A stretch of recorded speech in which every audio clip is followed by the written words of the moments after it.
E aí, galera do Me Salva, nessa aula de hoje a gente vai falar então sobre as leis de Kirchhoff. Mais precisamente, a gente vai falar sobre a lei de Kirchhoff dos nós. Para isso, primeiro a gente vai fazer algumas definições rápidas aqui. Olha só, a gente tem um circuito aqui e a gente vai definir três coisas. O que é um nó, uma malha e um ramo.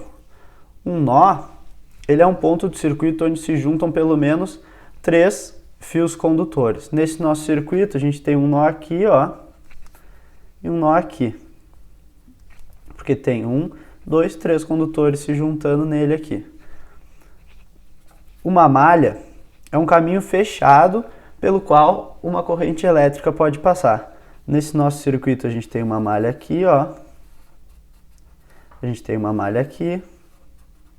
E a gente tem essa malha externa aqui de fora que contempla o circuito inteiro também.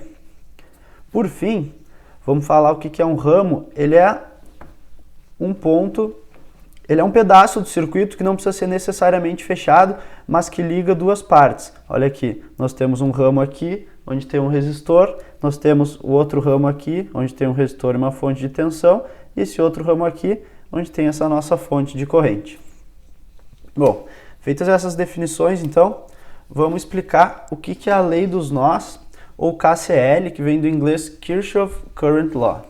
Olha só, o que ela diz? A soma das correntes em um nó é sempre zero.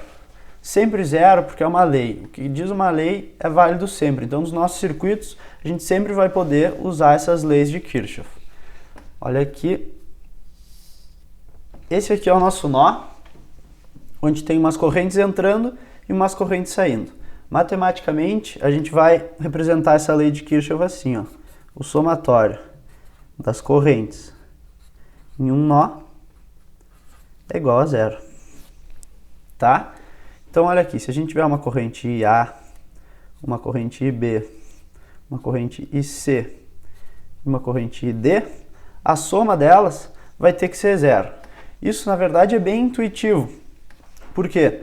Por causa da conservação de massa nesse nó aqui. Não existe acúmulo de cargas nesse nó. Lembrando que as correntes são a variação de carga, nunca vai ficar carga parada aqui nesse nó. Então, sempre que uma corrente entrar, outra vai ter que sair. Desse modo, a soma delas vai ter que ser zero. Olha só, para fazer isso aqui, a gente tem que ter uma convenção de sinais. A gente vai falar que uma corrente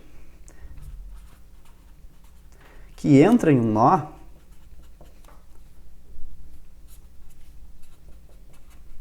ela vai ser positiva. E uma corrente que sai do nó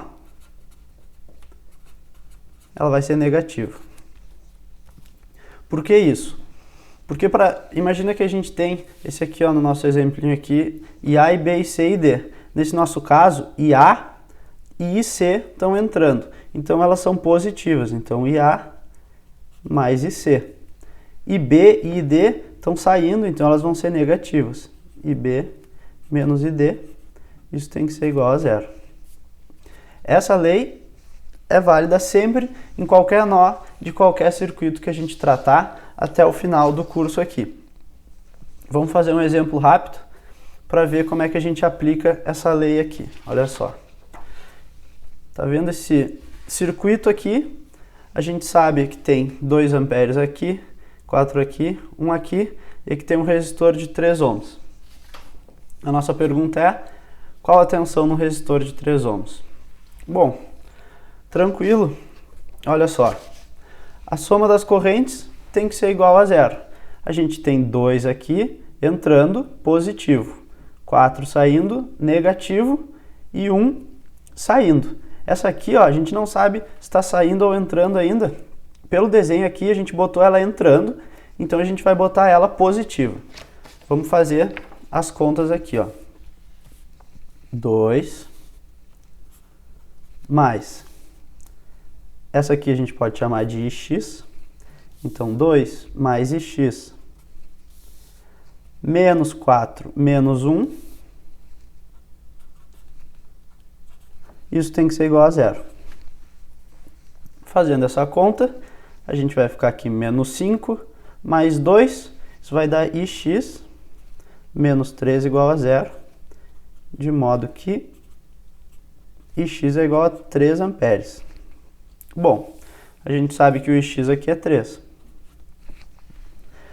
Olha só, o resultado deu positivo. Isso quer dizer que a gente acertou na hora de botar essa flecha aqui para dentro. Se o resultado tivesse dado negativo, não ia ser problema nenhum. A única coisa que isso ia significar é que, na verdade, essa flecha, em vez de estar entrando, ela ia estar saindo. Então, quando tu fizer exercícios de leis de Kirchhoff, tu pode arbitrar qualquer sentido para as correntes. Só que daí, se no final elas ficarem negativas, é porque o sentido que tu arbitrou não é o real da corrente, e daí tu tem que inverter ela. Voltando para a nossa pergunta, qual a tensão no resistor de 3 ohms aqui? Lei de Ohm, a tensão vai ser 3 vezes 3, igual a 9 volts. Olha só, botando isso aqui no desenho, essa corrente está vindo para cá, então a tensão no resistor é nesse sentido aqui, e é de 9 volts. Nas próximas aulas a gente vai falar sobre a lei de Kirchhoff das tensões, e depois a gente vai começar a aplicar essas leis em circuitos mais complexos e ver como elas podem resolver praticamente qualquer circuito envolvendo aí fontes e resistores. É isso aí.